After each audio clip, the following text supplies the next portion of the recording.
and saving for your future is important, and a major part of that savings plan should be your 401k. But how you deal with that 401k can make a big difference on how much money you get down the road. Doug Flynn is a certified financial planner with Flynn Zito Capital Management in New York. Doug, great to see you. Great to see you. All right, so let's start with the 401k. I'm getting all kinds of email from young people who want to stop contributing to their 401k because of what's going on in the market. What's wrong with that picture?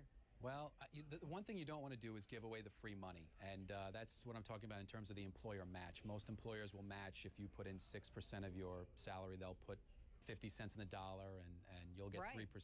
So you definitely don't want to give away the free money. Now, if you're contributing more than that, then I wouldn't necessarily have a problem if you were a little tight with cutting it down, but try not to go below what they're matching for you, because you do not want to give away that free money. But Doug, what about the other point, which is that yes, stocks are cheap right now. Many of them are, not all of them, but this is when you want to be a buyer, not a seller, right? Absolutely, and that's part of this. If you developed your 401k asset allocation in the last year and you're putting money away for retirement that's 10 or 15 or 20 years away, you want sort of a down market right now while you're accumulating and buying and adding into it because you're picking up more shares. It's down the road when you retire that you don't want this to have happen to you, but by then you probably would be more conservative. So right now, if you have a long-term time horizon, this is exactly what you want to have happen. Well, let's talk about that time horizon, because I hear from young people who want to put a lot of money in bonds, which I always say not a great thing to do. As you get closer to retirement, though, you do want to change your asset allocation. As you approach that retirement date, how different should your allocation be from when you were, say, in your 20s or 30s? Well, it should be very different, but not so far that you are out of the market altogether. And what you're probably referring to is a lot of people, because they're scared of what's going on in the market, are thinking about cutting back on stocks right now. But now we're talking about a timing situation where you're going to try to time the market by being away from it now and then getting back in at some point in the future. But typically what that means is that we're going to wait for things to get better, and that means the market get higher, and then we'll be buying when things are higher. That's not what you want. Makes no sense at all. Let me ask you another critical question to people right now who own a home. There's so many people out there, we're reading numbers right now that as many as 10% of Americans are in a situation where they owe more on the home than it is worth. What should you do?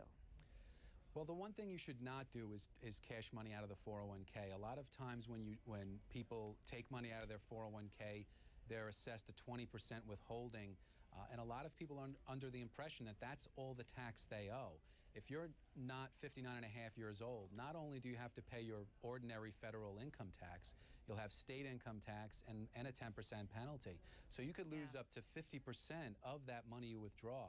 And if you spend the difference between the 20% they withheld and the 50% you owe, you're going to get a bill next April that you might not have the money for. So you definitely don't want to do that. I know you can borrow from your 401k, and I know it's your money, but you're best off leaving it put.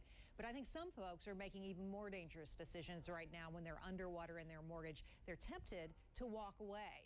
Now, that has big implications for down the road. What do you make of it? Well, if you walk away from your mortgage, obviously you're going to affect your credit rating and the possibility that it's going to hurt you later on in trying to get another home.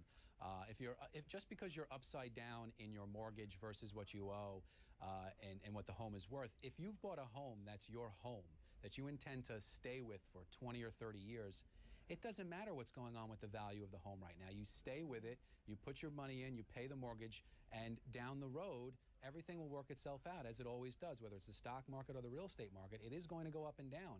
But if you go in with that same long-term time horizon, if you bought a home and you were trying to flip it or something else like that, well, then you could have some problems. But if it's your home that you're going to stay with, your primary residence, I don't think you want to walk away.